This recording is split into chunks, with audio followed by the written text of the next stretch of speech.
Amid tension with India at LAC, China mobilized PLA troops at Bhutan border while China has deployed its troops on the line of actual control, LAC, with the intention of capturing the Indian territories in Ladakh. The People's Liberation Army, PLA, has been also eyeing to occupy some part of Bhutanese territories.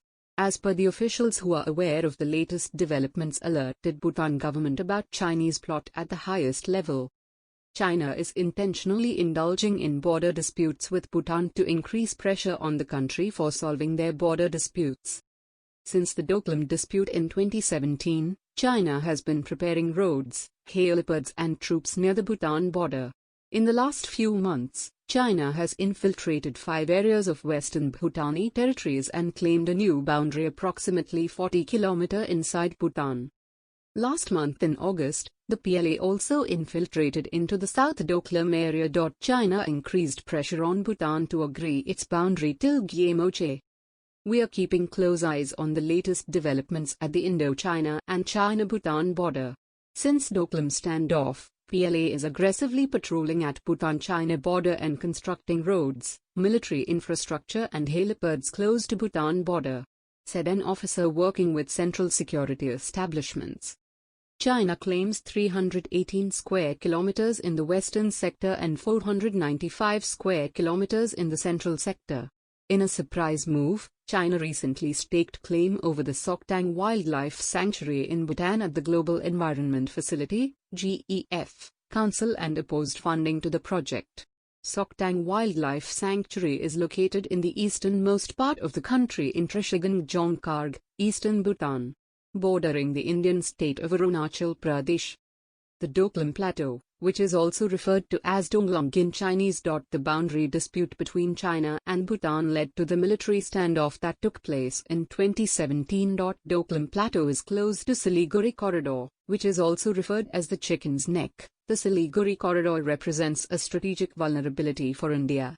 It is also of key strategic significance to Bhutan, containing the main supply routes into the country. Chinese claim on the Doklam Plateau rests on the 1890 convention between Great Britain and the Qing dynasty represented by its resident in Tibet. The Chinese claim that Jipmochi, Jimekan, mentioned in Article I of the 1890 convention as the eastern extremity of the Sikkim-Tibet boundary, should automatically be the tri-junction. As per Srinath Raghavan, a senior person at the Center for Policy Research, New Delhi, the boundary of the Sikkim and Tibet shall be the crest of the mountain range separating the waters flowing into Sikkim Teesta and its affluents from the waters flowing into the Tibetan Mukchu and northwards into other rivers of Tibet. Only then does it identify Jipmochi as the starting point. The principle of defining the boundary therefore was the highest watershed, the highest line of mountains separating the rivers flowing on either side. This is the most logical way of drawing a boundary in mountainous regions. However, subsequent surveys showed that Mount Jipmochi is not on the highest watershed in the area.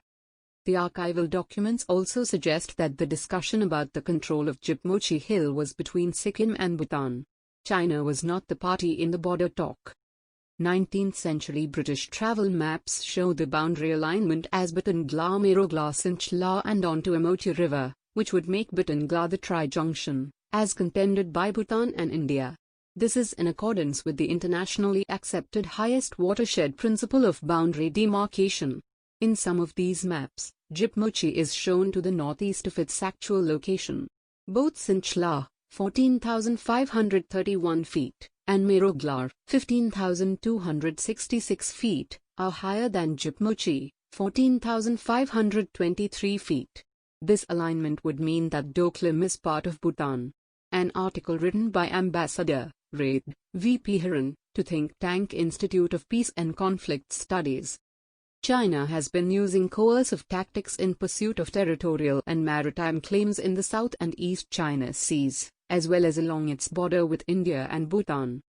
According to Pentagon report released this year said these tactics are particularly evident in China's pursuit of its territorial and maritime claims in the South and East China Seas as well as along its border with India and Bhutan, said the report titled Military and Security Developments Involving the People's Republic of China 2020.